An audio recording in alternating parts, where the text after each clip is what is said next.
October 15, 1944, Philippine Sea.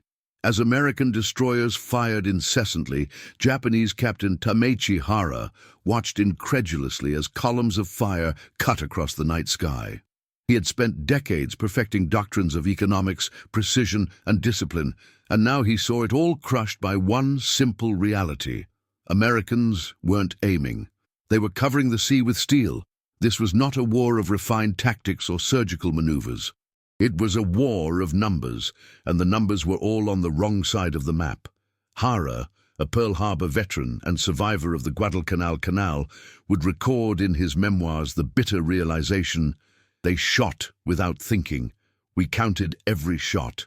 And with that phrase, he exposed what the Imperial Japanese Navy did not dare to admit. They were trying to win a modern war with limited ammunition while facing an enemy that produced industrial storms. This documentary analyzes, with statistical precision and historical irony, how brass capsules have decided the fate of empires. With each part, it will be revealed how American logistical superiority not only changed the course of the war, but destroyed an entire worldview. Because in the end, it was not the ships that won, it was the factories. But before we dive into the data, there's one statistic that defines this story, and perhaps the entire Pacific War. In November 1944, the United States produced 3.5 billion rounds of ammunition in just 1 month. Japan, in the entire Second World War, manufactured approximately 15 million. The difference is not one of scale. It is of the era, a disparity of more than 3,000 to 1 between a country that was shooting without hesitation and another who hesitated before firing. Captain Hara saw it happen before his eyes, but he wasn't the only one. In dozens of battles, on hundreds of decks, the same truth was repeated. While the Americans covered the sky with steel, the Japanese consulted ammunition-saving manuals. The result? It would be written with brass casings, not command cannons. If you value historical memory and accuracy in details, please leave the like and subscribe to the channel. This support is what allows stories like this to be told with the respect and depth they deserve. The Imperial Japanese Navy was not unprepared. Its officers had studied at the best naval institutes, learned from British tactics of World War I, and perfected doctrines of economy and precision that, on paper, seemed invincible. Naval warfare, in his conception, was an art of patience and calculation. Each shot should have a purpose. Each shot was a resource that would not return. This philosophy, which shaped the training of generations of naval gunners, was based on a silent premise: all great empires also operated under scarcity. Japan believed that in terms of ammunition, no one could afford to make mistakes, and therefore whoever was more disciplined would win. It was this assumption that sustained combat doctrine until mid-1942. The manuals recommended controlled rate of fire, constant interruptions, and above all, restraint. Anti-aircraft guns, for example, should only open fire within 800 meters of the target, a critical distance where the chance of hit exceeds 0.5%. It was not a tactical choice, but a logistical necessity. On destroyers like the Amatsukaze, the chief gunner knew her 5-inch charge allowed only about 12 minutes of continuous fire. After that, all that was left was to pray. Discipline was such that bursts of 3 to 5 shots were interrupted even during air raids. Meanwhile, the Americans trained their sailors to fill the sky with steel, not to hit, but to prevent the enemy from having anywhere to fly. American doctrine, as imprecise as it seemed to Japanese eyes, was underpinned by something Tokyo had not yet understood: industrial-scale production. In Japan, ammunition warehouses were scarce, centralized, and always under tight control of the High Command. At Pearl Harbor, by contrast, ammunition ships were constantly rotating, supplying cruisers and battleships with more shells than many Japanese destroyers carried for an entire campaign. In 1942, for example, the USS San Francisco fired more 5-inch rounds in a single night than a Japanese destroyer carried on its entire mission. Still, Japanese officials insisted on believing that it was an exception, a mistake, a waste. They called the American method fire without purpose. They believed that victory would still come through efficiency, perfect maneuver, controlled courage. But they were fighting a machine that didn't play by the same rules. The US had redefined what firepower meant, and this was not just a tactical concept, it was a numerical reality. By September 1943, the Hastings, Nebraska Naval Ammunition Depot alone was producing 300,000 5-inch rounds a month, nearly 20 times more than Japan could manufacture in its entire industrial system. If you were surprised by this number, write in the comments, absolute power. Because that's exactly what the Japanese couldn't comprehend until it was too late. They were waging a war of containment against an adversary that had mastered the excess. The Americans didn't have to aim carefully. They could miss 1,000 times and hit the 1,000th first with more projectiles from which the previous ones came. The economy has become irrelevant in the face of replacement capacity.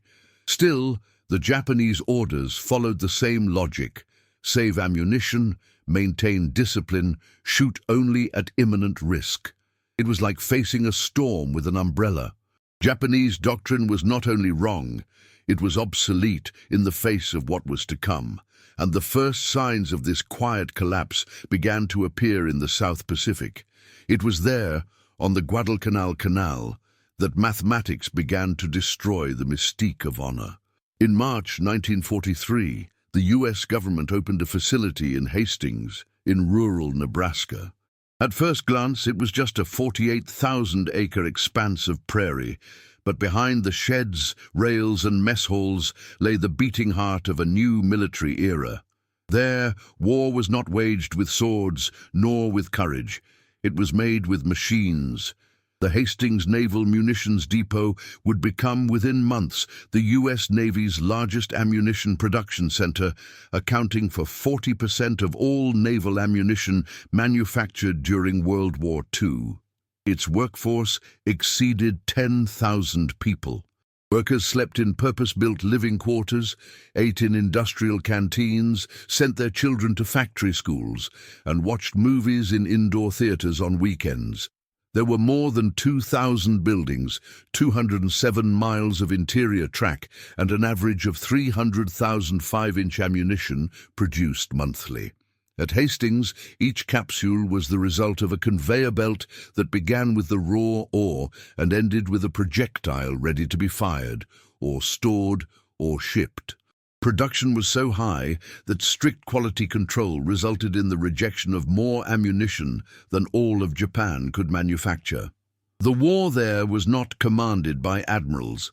It was driven by female workers in clean uniforms, by engineers with clipboards, and by locomotives carrying tons of steel.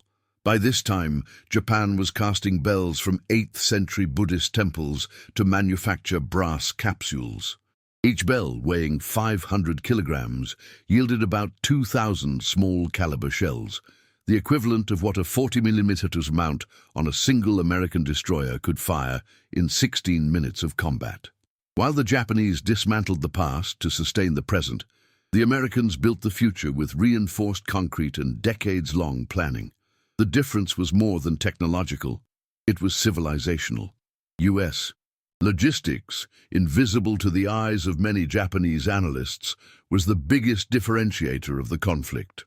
The combat fleet in the Pacific was accompanied by supply ships organized in true floating convoys. Service Squadron 10, for example, functioned as a constantly moving naval base. It transported ammunition, fuel, spare parts, refrigerated food, spare planes, hospitals, workshops, and technical personnel. From July 21 to 22, 1945, this squadron carried out a refueling operation considered the largest in history. In just 2 days, it delivered 6,369 tons of ammunition, 379,000 barrels of fuel oil, 1,635 tons of provisions, and 99 aircraft. This volume alone exceeded the total ammunition available at many Japanese bases during the entire war. The doctrine of refueling in the open sea was so well planned that it allowed for continuous bombardment operations with no return to base for weeks. Aircraft carriers like the USS Essex received 500 tons of ammunition with each new shipment, about 400,000 multi-caliber shells, and there was no interval between refuelings. On average, Task Force 38 received a full replenishment of ammunition every 72 hours.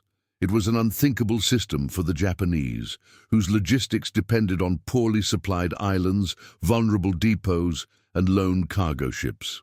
In contrast, Japan possessed 11 main ammunition facilities, many of them fragile, difficult to access, and constant targets of Allied bombing.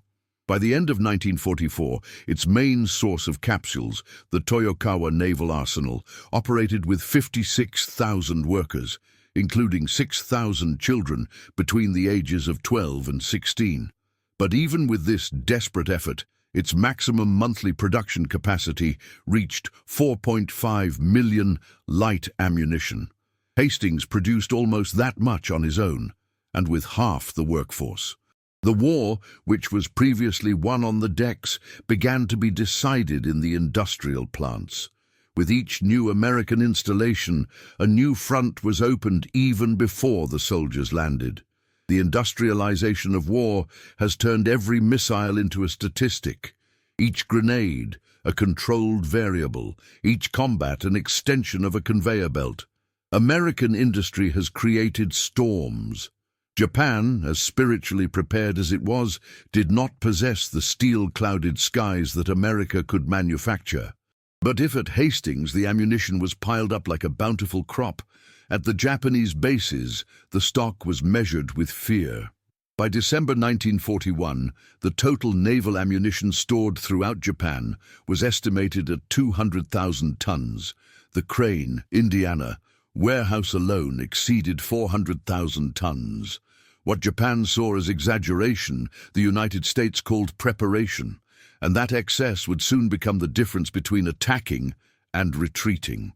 Because while the Imperial Navy was still calculating whether it could release 12 capsules per cannon on its next convoy mission, American cruisers were already preparing to fire hundreds in a single engagement. But the real impact of this logistical chasm was yet to come, and it would reveal itself brutally in the waters of the Guadalcanal Canal, where scarcity would cease to be invisible and become a death sentence. August 1942. The murky waters of the Guadalcanal Canal hid more than submarines and mines.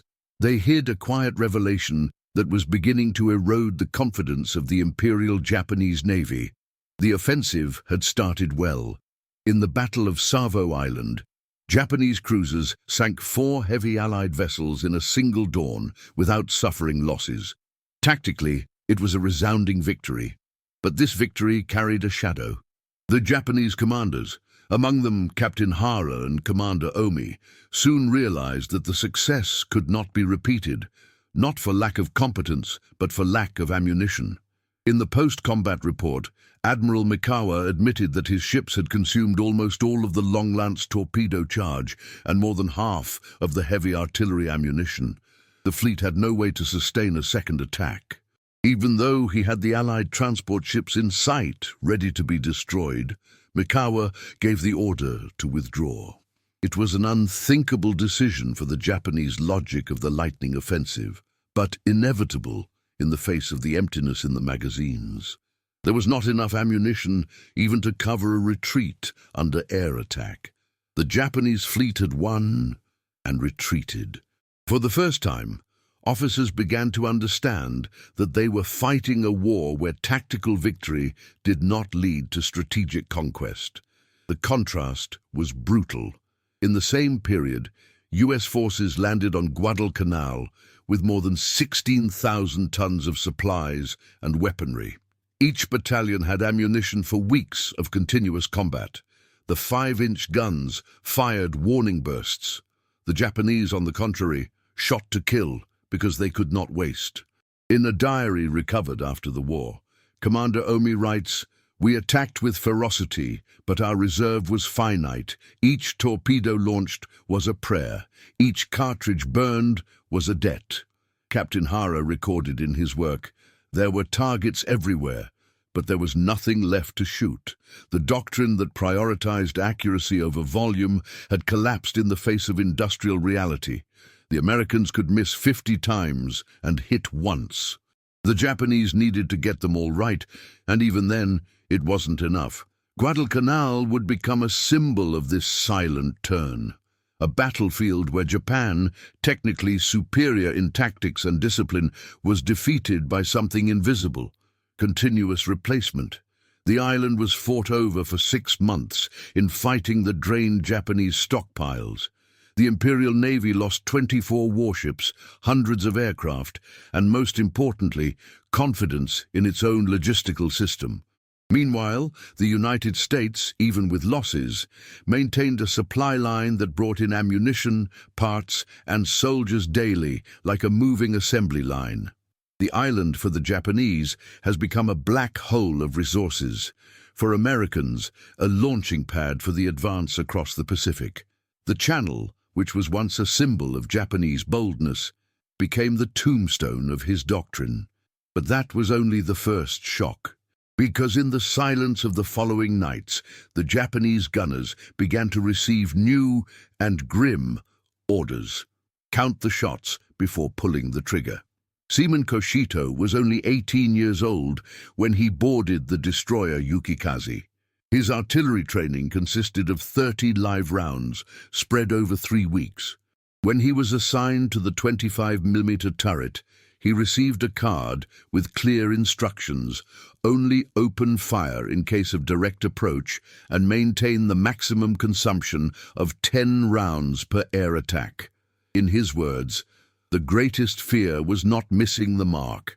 It was to make a mistake and not have another chance. This was the invisible reality of the Japanese war, a constant countdown. Gunners did not only target the enemy, they targeted their own survival statistics. The doctrine required that each shot had at least a 0.5% chance of success, a cruel margin, when the enemy flew at 600 kilometers a kilometer h, maneuvering in a dive. As for the Americans, on the USS New Jersey, a common exercise involved firing 5,000 40mm shells in a single anti-aircraft drill. The sailors trained with volume, repetition, error, and correction. Confidence didn't come from doctrine, it came from stock. This difference generated more than a tactical disadvantage. It generated anxiety.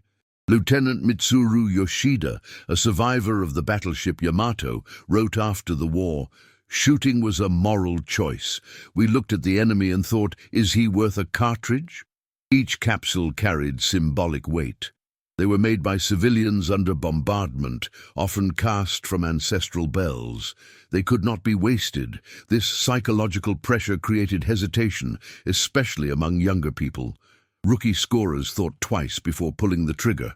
They calculated, breathed, lost the moment.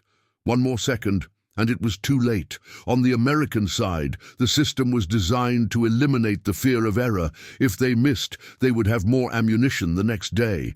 If the gun jammed, there were spare parts.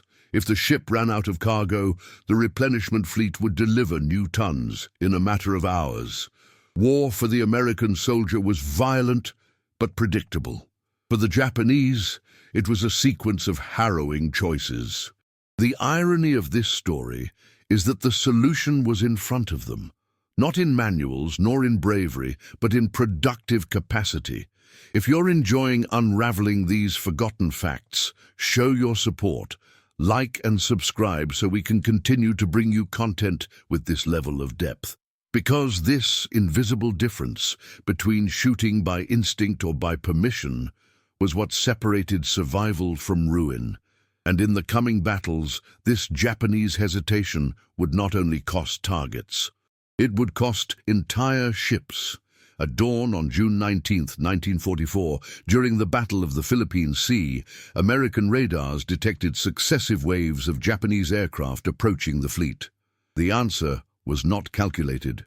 It was absolute.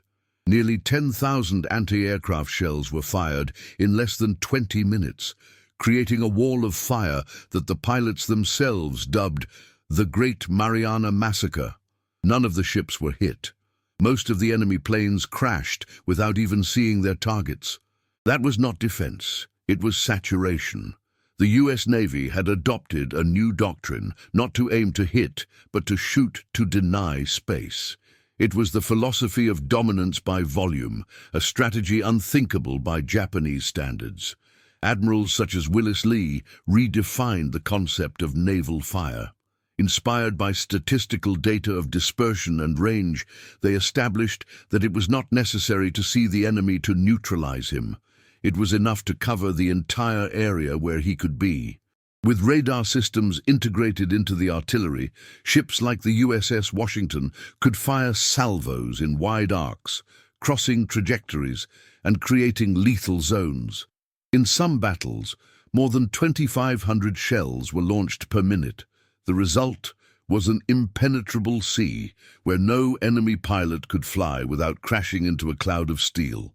To the Japanese, it seemed like desperation.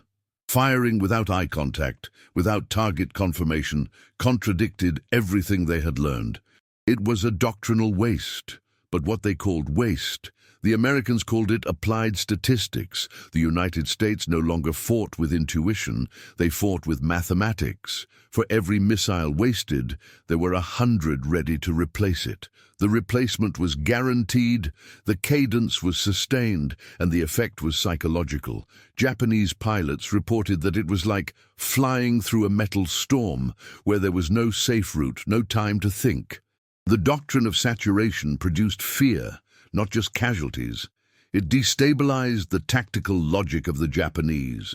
They had been trained to find gaps, to maneuver accurately, to look for the gap between two shots.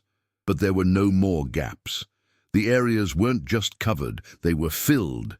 In the visual field, the American artillery seemed inefficient, scattered, inaccurate. But the data showed the opposite. The number of planes shot down per mission grew. Naval losses were decreasing. And most decisively, the Japanese began to hesitate before attacking. In September 1944, Imperial Navy reports indicated that more than 60% of bomber pilots were hesitant to dive when faced with American fire. It was a breach of doctrine. An entire generation of aviators trained for courage was now being overcome by statistics. The Americans weren't just winning battles, they were overcoming the psychological. Saturating an area was more than tactics, it was a message. It was to say, no matter where you are, we have ammunition to reach you. And this mentality also applied to the sea. In night clashes, cruisers such as the USS Helena illuminated entire areas with incendiary shells before any actual contact. It was a spectacle of anticipation, a display that the era was no longer costly. Japan still operated with the logic of rational use. He still believed that ammunition should be used wisely. But the United States showed that, when you have infinity in your basements, wisdom is in shooting first and asking later. And in the next battles, this numerical advantage would no longer be just tactical, to become strategic. Because even when Japan won the match, it could no longer sustain the victory the next day. On the morning of October 25, 1944, off Samar, Philippines, the U.S., destroyer USS Johnston spotted something on the horizon that no commander expected to see: a Japanese Congo-class battleship advancing with its escort in attack formation. The American vessel, with only 5 5-inch guns and a hull too light to face a 30,000-ton monster, did not hesitate. Commander Ernest Evans gave the order for an immediate attack, not out of recklessness, but out of absolute faith in the doctrine that sustained them: mobility, volume of fire, and resupply capacity. The Johnston launched itself against the battleship, firing more than 200 shells in a single charge. Of these, 40 hit the target, causing damage above expectations and forcing the Japanese squadron to maneuver. It was a suicidal action, but not desperate. The gunners knew they could fire every last shell because, in any other scenario, new ships would bring more. Alongside it, the USS Samuel B. Roberts, an escort frigate with even lighter artillery, fought an equally absurd combat. It used more than half of its 1,625 shells in less than 30 minutes. The sailors' accounts described the heat of the guns, the vibrations of the superstructure, and the certainty that every shot, even a failed one, was worth the chance to survive. One of them wrote, "We shot without pause. We knew that if we fell, others would come. And if we didn't go down, we'd have ammunition for another round." That kind of courage, so celebrated in American history, came not just from bravery, but from trust in the rear. American ships could risk everything because they were connected to an unbreakable logistics chain. Behind them, dozens of ammunition ships, floating depots, and the certainty that making mistakes was not the end. The enemy, on the other hand, watched in shock. Japanese Captain Toshihiro Inoguchi, who was present at the operation, described the American destroyers as demons of steel driven by non-stop fire. What he didn't know is that many of the projectiles used there had been manufactured in the interior of the United States by civilian workers who had never seen the sea. While the Japanese saved each shot, the Americans fired until they fused the barrels. The doctrine of restraint, once seen as prudence, became an anchor. Because even when Japan was in a position to crush, as in Samar, it hesitated, not out of fear, but out of inability to sustain a protracted offensive. A Japanese gunner would later confess, "There were more targets than bullets. We chose to shoot only where we could sink for sure, the others passed." The concept of partial victory did not exist in American doctrine. Each combat was total. Defeat, even imminent, was faced with maximum intensity, sustained by a rearguard that never ceased. This is what turned destroyers into walls and frigates into giants, because David only defeated Goliath because he had more stones than could be counted. But the most disturbing statistic of that morning was yet to come, and it would come from Japanese artillery, which fired less than 20% of the available load, even in the face of exposed targets, for fear of not being able to replace what was lost. In December 1944, in the waters near Luzon, a Japanese cruiser spotted a group of American support vessels. They were within reach. Visibility was good, the distance ideal, but the gunners did not open fire, not out of fear, not out of hesitation, but for sure. There would be no replacement. The ammunition they had on board had been transported in secret at the risk of submarine attacks and would take weeks to be replenished, if there were still reserves. The commander noted in his diary, "Every shot today is an absence tomorrow." This phrase summed up the doctrinal collapse of the Japanese Empire. What began as a tactical discipline has turned into strategic paralysis. The combatants, trained to act with calculation and courage, began to measure their actions based on replacement statistics. Artillery has ceased to be an instrument of attack and has become a symbol of anticipated mourning. The discipline that once produced efficiency now produced impotence. Experienced gunners avoided firing even when the enemy was exposed because they knew that that shot could be the last of the entire mission. It is at this moment that Japan begins to resort to the most symbolic and most desperate idea of modern warfare, the kamikaze attack. When the projectile becomes too rare to be fired, the pilot's body takes its place. The kamikaze strategy arose not from a mystical ideology, but from a pragmatic calculation. If the enemy can shoot thousands of times and we only once, let that single chance at least guarantee an impact. It is the end of doctrine and the beginning of despair. The admirals knew they could not win by fire, so they decided to win by sacrifice. By the end of 1944, the US had produced more than 34 billion rounds of ammunition. Japan, since 1939, has not exceeded 15 million. A difference of more than 2,000 to 1. If this number surprises you, write in the comments, logistics wins. Because that's what the statistics screamed, even when the doctrine still whispered faith. And in early 1945, that faith would be tested in the biggest of confrontations, when an island called Iwo Jima would show that even digging 11,000 caves, Japan could not protect itself from what would come from the sky. In March 1945, the United States produced 5 billion rounds of ammunition in just 31 days. It was enough to fire 10 shots for every human being alive on Earth at that time. It was not an improvised feat. It was the culmination of a national project that had transformed steel mills into precision warehouses, cities in the interior into assembly centers, and millions of civilians into war workers. In places like Twin Cities, Minnesota, women manufactured 60 rounds per minute in continuous shifts, with stricter quality control than in many peace industries. Meanwhile, on the other side of the Pacific, Japan was casting the bronze bells of the oldest temples in the archipelago. Copper was scarce, zinc rationed. In Nara, 8th century bells were taken down under protests from monks. Each Japanese capsule carried not just gunpowder, but centuries of molten culture. It was the war taking root to survive another month. The historical irony is brutal. While the US produced 112 million cartridges a day, Japan waited for metal donations from its rural provinces. In a world where time had become ammunition, America had dominated the clock. Japan, as disciplined as it was, could not keep up with the pointer, because modern victory was not decided by bravery, but by tonnage.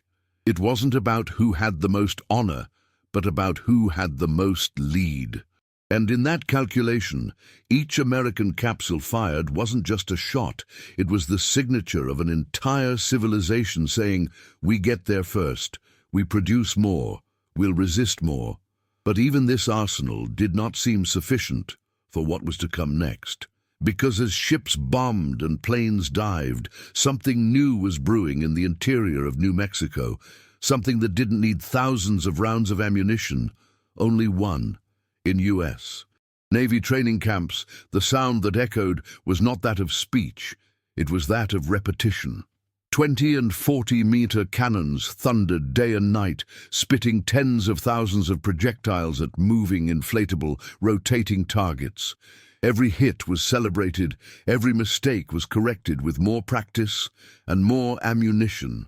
There was no rationing.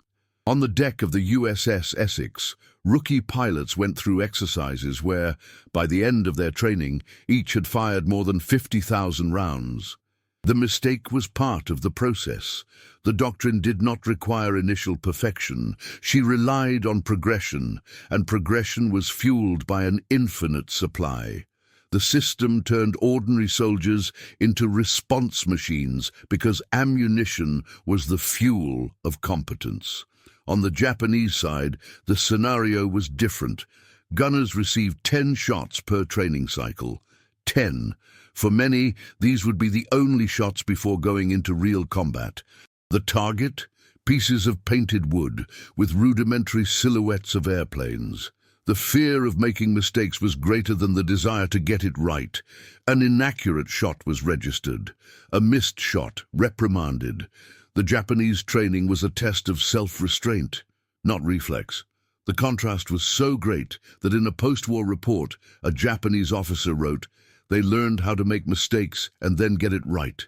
We tried to get it right before we got it wrong." Literally, this chasm of mentality has had devastating effects. Americans arrived on the battlefield with automated movements, internalized patterns, and confidence in a system that would support them even if they failed. The Japanese arrived with theoretical accuracy, but with no room for adjustment. The doctrine of containment had contaminated even learning. The irony of this was brutal. A country that produced impeccable technical knowledge, such as Japan, was unable to multiply it due to lack of raw materials. Meanwhile, the US has turned typewriter factories into training ammunition production lines. The incessant noise of the shots on American soil was the announcement that the war was already being won, thousands of miles from the front. In San Diego, instructors used remote-controlled target ships, repainted daily, because the damage caused by training was constant. Each week, 300,000 rounds were spent on anti-aircraft practices alone. And when stocks seemed too high, the command's response was simple: shoot more. It was the sound of infinity. It was unlimited learning. And he molded fighters who did not hesitate because they had made 1,000 mistakes before the first real mission. On the Japanese side, gunners prayed before firing. On the American side, they breathed and pulled the trigger as if they already knew the result. But all this capacity for preparation had a cost and a logic. And it was not only industry that financed it. It was the American people, transformed into workers, financiers, and multipliers of the war effort. In the next part, we will reveal how American logistics were so vast that it included daycare centers inside ammunition factories and delivery of cartridges by rails that crossed entire cities. Because when the training never ends, it's because refueling never fails either.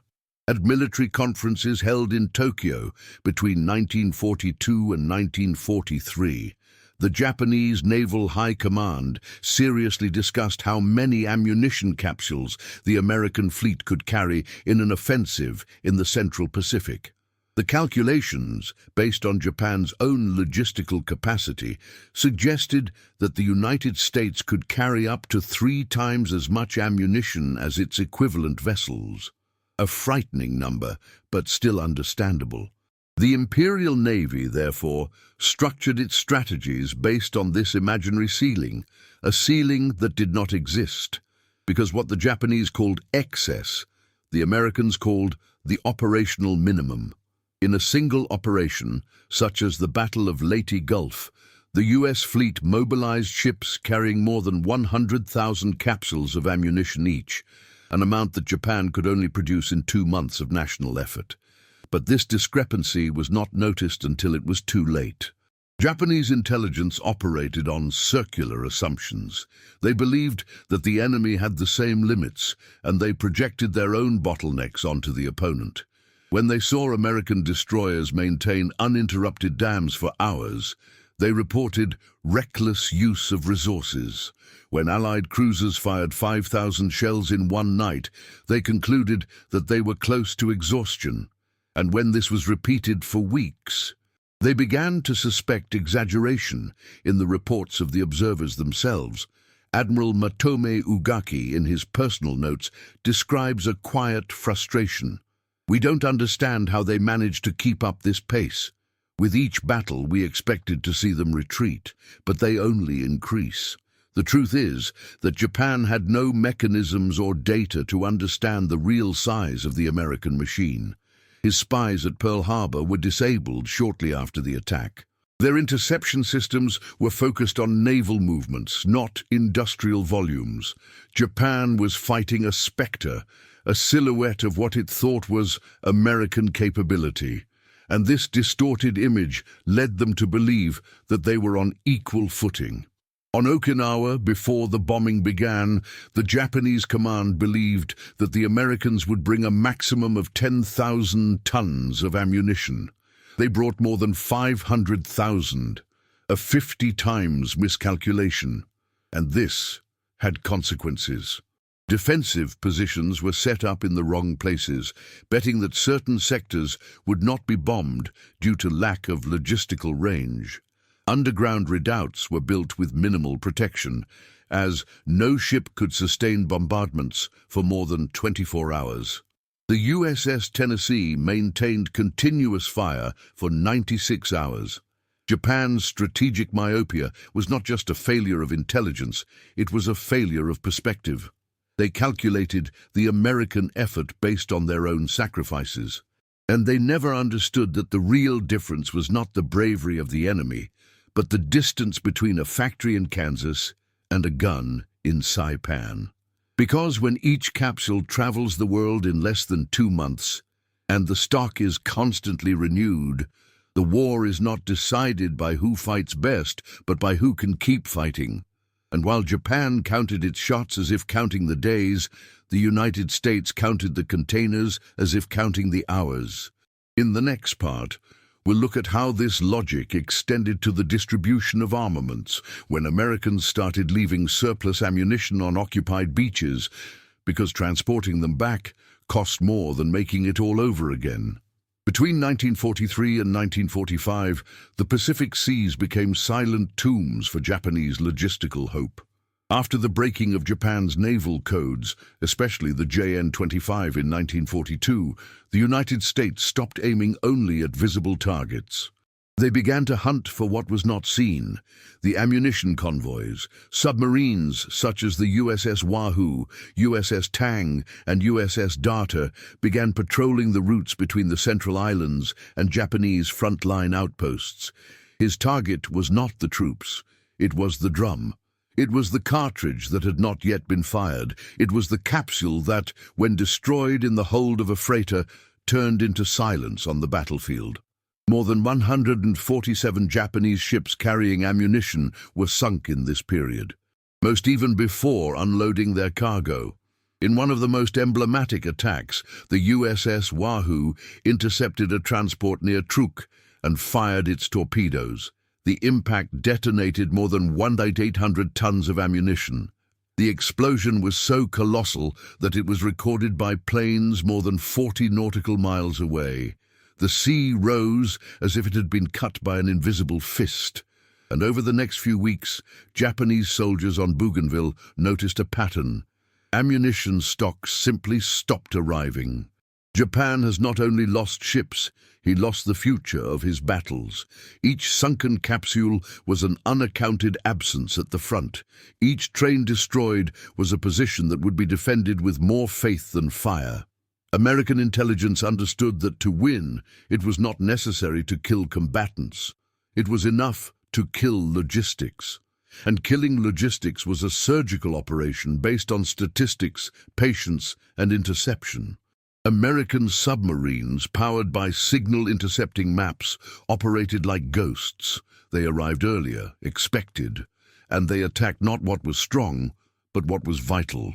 In post-war Japanese reports, officers report battles lost without a single shot being fired, simply because the guns were empty. And when the capsules finally arrived, they came deteriorated, wet, oxidized.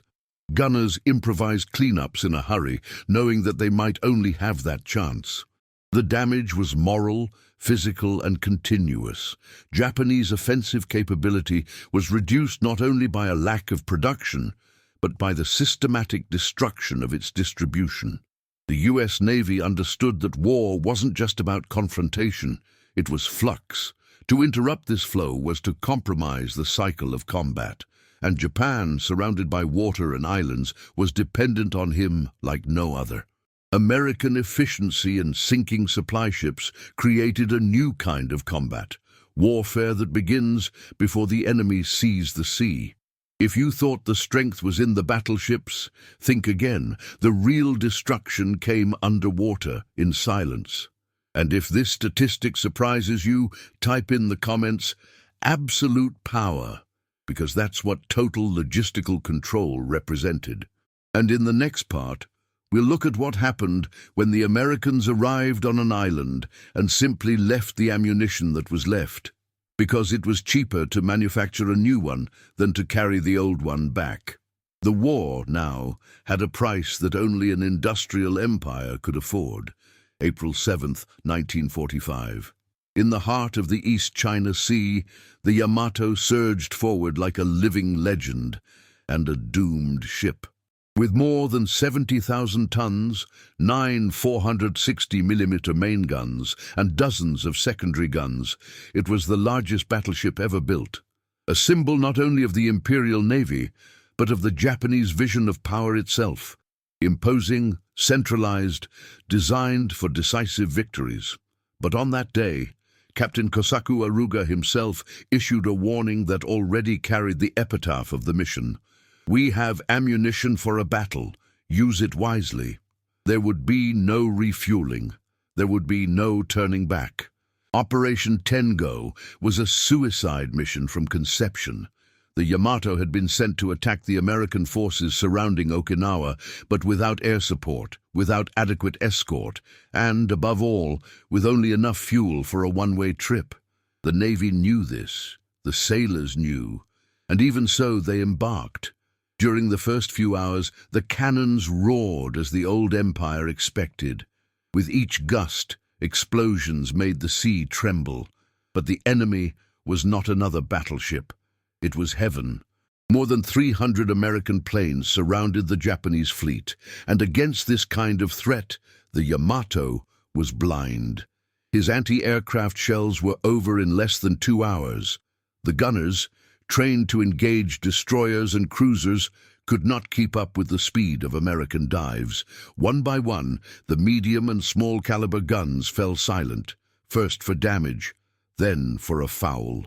The main turrets continued firing, but it was a war against time and against the weight of one's own beliefs. A 460 milliton shot consumed almost 2 tons of steel and explosive. The Yamato carried about 120 of these shells. In less than an hour, more than half had already been fired. The captain ordered them to aim accurately, but how to aim at targets that came from all sides, at 600 km/h, with gravity-guided bombs and pilots determined not to return. By 1:23 p.m., the Yamato had already been hit by at least 10 torpedoes and 7 bombs. The deck was burning. The superstructure trembled, and the lower compartments began to flood. The remaining gunners fired the last rounds in desperate bursts, not for strategy, but for honor. At 2:02 p.m., the last guns fell silent. The largest warship in history was mute, not out of surrender, but out of exhaustion. In the end, the Yamato was just floating steel with no voice, no shield, no response. At 2:23 p.m., it exploded. The detonation was so massive that it launched a mushroom-shaped cloud more than 6,000 meters high. More than 3,000 men died with it. There was no glory, there was silence, because on the day the ammunition ran out, the illusion that courage wins logistics also ended. Japan had put its faith in grandiose machines, but forgot that machines without supplies are just ornate tombs. Yamato's defeat was not only tactical, it was symbolic. It was the final collapse of the idea that Japanese bravery, inherited from the samurai, could stand up to American production, forged by female workers from the American countryside. And while the wreckage sank, the Americans didn't even have to celebrate, because at their bases, new capsules were already being loaded onto ships bound for the next target. In the next part, we will reveal an unpublished document by General George Marshall on the American concept of war by excess, and how he predicted that they would win not only Japan, but any enemy, as long as the numbers were right. 300 kilometers from the nearest ocean, amid the fields of the Indiana interior, the largest naval arsenal in the United States stored non-sailors, but ammunition. In 1944, the Crane base housed 400,000 tons of shells, explosives and detonators, a number so disproportionate that alone it exceeded the total weight of all the armament produced by Japan in 4 years of war. But the most impressive thing wasn't the volume, it was the fluidity. The ammunition was not stopped. She was organized, tested, packed, labeled and shipped by rails that crisscrossed the country toward West Coast ports. There, cargo convoys loaded this invisible force onto logistical transport ships. One of these squadrons was Service 10, a floating fleet that included tankers, ammunition freighters, mobile workshops and mess halls. 10 Squadron operated as a landless naval base. In the middle of the Pacific, thousands of miles from the continental USA, he was the one who refueled the battleships, destroyers and aircraft carriers. With timed schedules, automated cranes and specialized crews, the system allowed the U.S. Navy to never have to retreat to rearm. During the Philippine campaign, for example, more than 500,000 tons of supplies were delivered directly into the open sea, including more than 40 million cartridges. None of this would be possible without the marriage between logistics and industry. Every capsule that came out of Crane was tracked. Each batch had a destination, an arrival time, an identification by type of weapon and by climate, because even the humidity of the Pacific was taken into account in the choice of casings. The Americans didn't just produce on a large scale, they distributed in standard. Japan, with its limited rail network and vulnerable ports, relied on short-chain operations. When a link was broken, the system collapsed. The United States, on the other hand, had created a system where combat was fueled like an assembly line, and more, where the assembly line reached to combat. Aboard destroyers, like the USS Fletcher, sailors knew that at the end of a mission, they wouldn't return to a fixed base. They would approach a supply ship, refuel on the high seas, and move on. The gears never stopped. Each torpedo fired was replaced by another before the noise of the explosion ceased. Each 16-inch capsule fired by a battleship was accounted for, and a new one was already on its way before the gun cooled.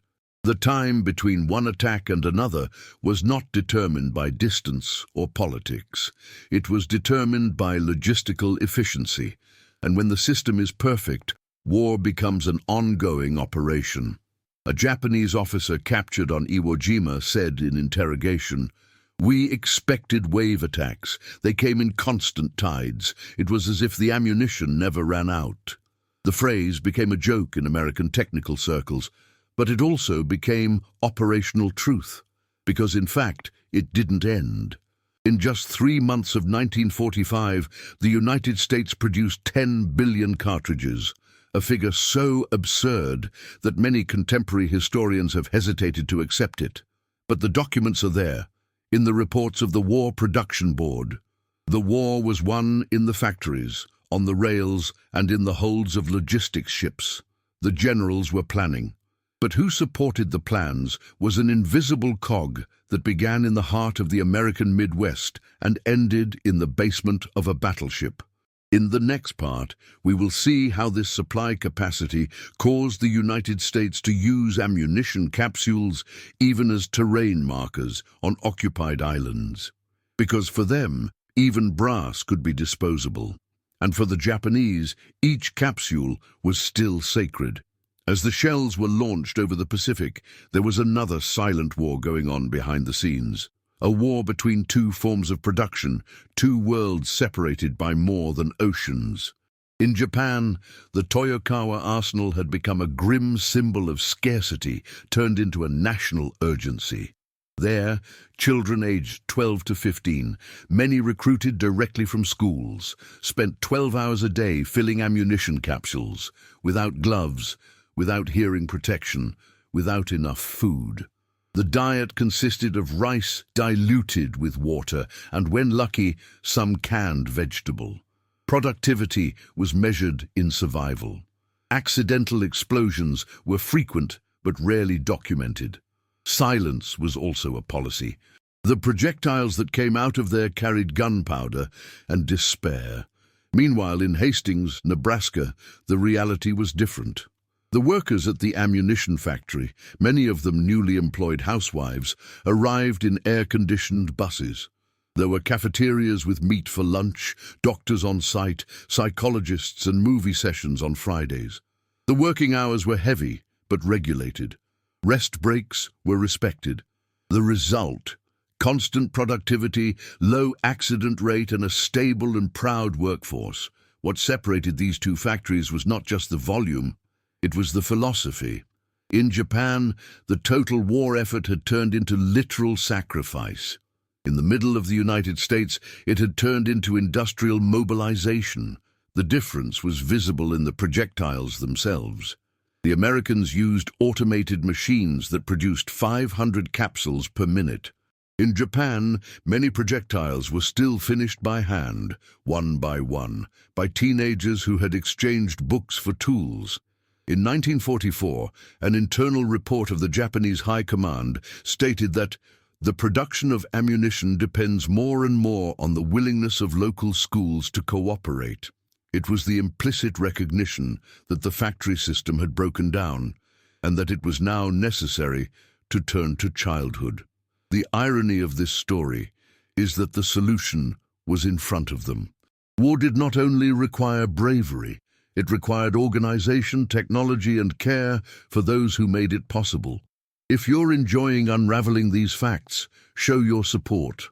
Like and subscribe so we can bring you more in-depth content about the forgotten backstage of the war. Because history is not made only by those who shoot, but by those who produce what will be fired. And while Japan dried up its human reserves, the United States invested in ergonomics, mechanics, and factory comfort. The result was not just more ammunition, it was better, more stable, more reliable, and perhaps the greatest symbol of this contrast is in a letter written by a young American worker to her sister in 1943. Today, I manufactured 200 capsules. Tomorrow, maybe I'll save someone with them.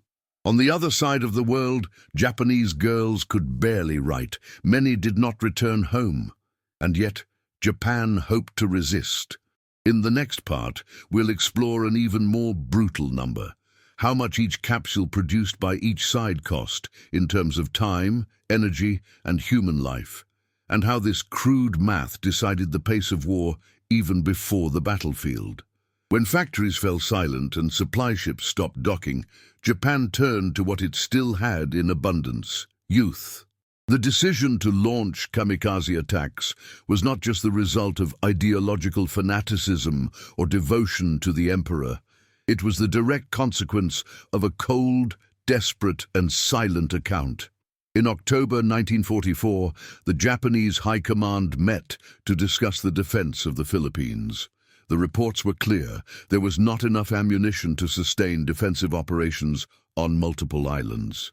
Reserves of anti-aircraft capsules were at critical levels, and refueling had become impractical due to the destruction of the convoys.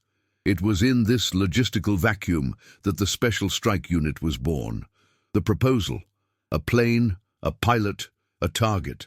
Multiple shots, multiple maneuvers or precision hits would no longer be necessary. All it took was a body that agreed not to return. The very term kamikaze, divine wind, rescued an ancestral legend of national salvation, but its practical application was absolutely industrial, a low-cost solution to an insurmountable problem. A Zero fighter carrying a 250-kilo bomb cost less than the volume of ammunition needed to defend a beach sector for 24 hours. Each pilot dispensed with capsules, extra fuel, and survival doctrine. It was, in essence, a capsule with wings and soul. Training camps were transformed into indoctrination centers. Young people between the ages of 17 and 22 received farewell letters ready to copy, as well as a ceremonial box for families to receive something after the sacrifice. Many still learned to fly in rusty or rebuilt planes with parts of different models. It didn't matter. Landing was not in the plans. In missions such as Operation Kikusui, more than 1,900 kamikaze pilots were launched against the American fleet. Many did not even find targets.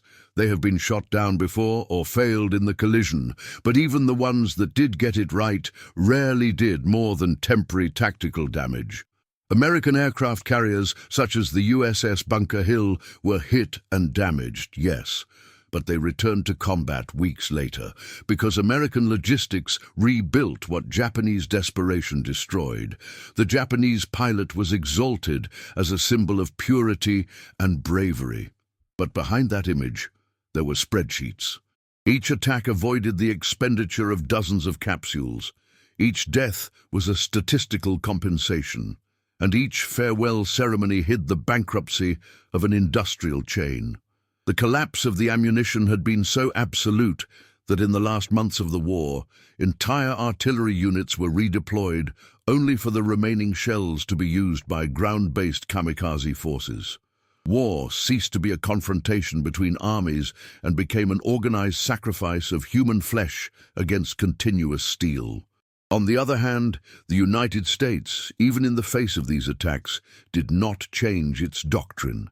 The answer was not symbolic, it was logistical. After each kamikaze attack, the Pacific floating bases delivered parts, capsules, soldiers, and fuel to replace what had been lost. In industrial terms, kamikaze attacks did not delay the American offensive. They only revealed in a crude way the end of an era. Japan's war was no longer fought with weapons. It was done with absence. And each absence was filled with a body. In questioning after the surrender, a Japanese officer stated, "We knew we could no longer win, but as long as we had riders, we could still try." The phrase is terrible in its honesty, because it is not about hope, but about substitution. In the next part, we will reveal the final documents of the American command that projected the number of munitions needed to invade Japan, and how simply reading these numbers led to the decision to end the war definitively. On the deck of the Zuikaku, one of the last operational aircraft carriers of the Imperial Japanese Navy, sailor Nen Teo Matsui, received in September 1944 a box with exactly 10 shells. He knew what that meant. 10 opportunities, 10 chances, and no margin for error. Before boarding, he wrote to his mother, "I have 10 shots to protect our ship. If it fails, may my soul hit where my hands cannot." Nen died 3 days later during an American airstrike. Its cannon was found intact, no shots recorded. Apparently, he hesitated, or simply did not see an opportunity that justified the risk of wasting it. This kind of silence became common on the Japanese fronts. Artillerymen who waited for the right moment, operators who saved ammunition until the last moment, and officers who determined that only targets should be fired at confirmed certainty targets. It was not cowardice, it was rationed doctrine, and it was the reflection of a country in which each capsule cost more than a mistake. On the other side of the Pacific, the logic was reversed. In a 1945 letter, American sailor Robert Dixon described his experience aboard the USS Enterprise. "It's like a fireworks show that never ends. We fire until the cannon heats up, and when it stops, there's already another one waiting." While Japan trained its soldiers to fire with restraint, the United States trained its fighters to saturate, to turn every combat into a storm, and to make excess a tactic. On Okinawa, U.S. troops fired more than 150 million rounds in 82 days of fighting. The Japanese, who had been stockpiling ammunition for months, faced shortages in less than 2 weeks. Many soldiers resorted to bayonets, others to surrender, and there were not a few cases of entire units that were paralyzed due to sheer lack of ammunition. A Japanese report from May 1945, found after the surrender, carried the following notation: "Artillery did not respond to the attack for lack of ammunition. Communication with Logistic Command was attempted. No response. We opted for silence.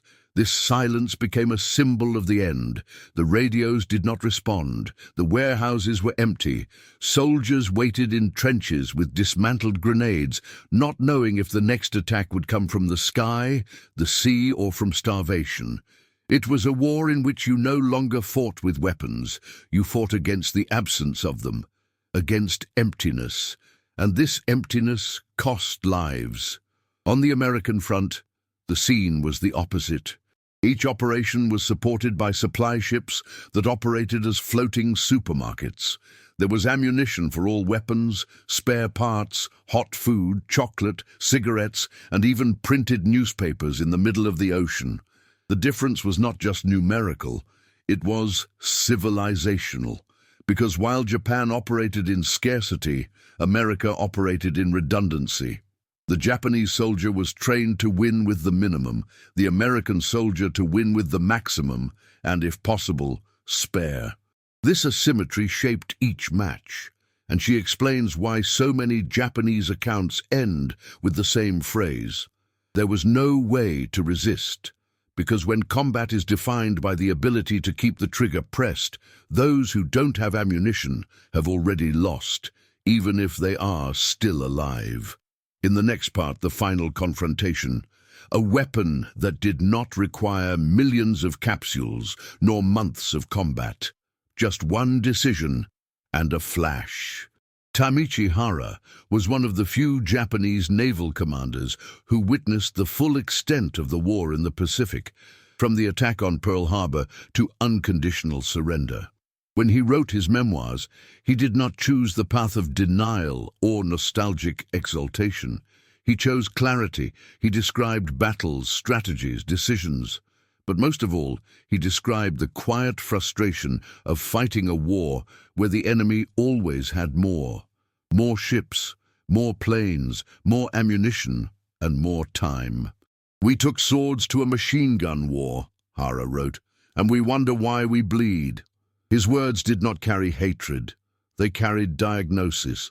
He understood that Japan had operated under illusions, that courage could replace capsules, that precision could overcome volume, and that honor could overcome steel. Hara saw his ships sink, not because they missed their targets, but because the targets never stopped firing. He saw his gunners hesitate, his pilots go on missions of no return, and his superiors still believed that everything would be solved with tactics and spirit. But Hara knew. He had counted every projectile. He had done the math on deck. And when he saw the skies darken under American bombers, he didn't think of bravery. He thought of copper, of lead, of steel. Japan, he wrote, did not lose out of moral weakness. He lost because he ran out of material. His observation was not a criticism of the Japanese soldier. It was an accusation against the system that put him on the field without the minimum tools to win. While the United States produced millions of capsules a week, Japan recycled temple bells, melted down plumbing, and ripped metal from dilapidated homes. The American victory for Hara was not just a matter of power, it was a matter of preparation. To accept that modern war is not won by those who fight best, but by those who can fight more often and faster. In his last pages, he sums it all up in one sentence. They shot without thinking. And yet, they got it right, because they could keep shooting. This phrase was read by many as irony, but Hara did not write it with sarcasm. He wrote with resignation. He knew that in the face of a machine that does not stop, discipline becomes irrelevant, courage is insufficient, and heroism silent. Because the hero who fights with one capsule against 1,000 dies before taking effect. In the next part, the final capsule. It was not made of brass, nor fired by a cannon, but he sealed the war with the same principle. One side could shoot, the other did not. The end of the war in the Pacific came not only with the atomic rumble over Hiroshima, but with the much more subtle and continuous sound of capsules falling on warehouses, conveyor belts, and cargo ships. The victory of the United States was sealed long before the battlefield. In the depots like Hastings, in the arsenals like Cranes, in the protected convoys that crossed the Pacific without ceasing. Japanese doctrine, shaped by discipline, honor, and scarcity, collapsed in the face of a reality it could not combat. Logistical power. Each capsule fired by the Americans was not just a shot. It was a symbol that they could miss, reload, and try again. The Japanese and the Germans fought with their minds surrounded by limits. The battle, then, was between a philosophy of scarcity and an empire of abundance. And the arithmetic was relentless. The lesson is universal. In modern warfare, logistics is not support. It is the battlefield. It is not what comes after the strategy. It is what defines whether it is viable. As General Alfred Jodl said after the German surrender, we were defeated by trucks. And not just for vehicles, but for everything they were carrying.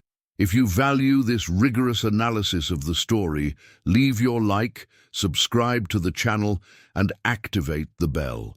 This allows us to continue producing content with serious research and respect for the facts. And now we want to know, What was the most shocking data for you in this video? Comment below. And don't go away yet. Listen to the next real story that will appear on the screen. Always remember, logistics determines strategy. Watch the next video here on the channel with another incredible story.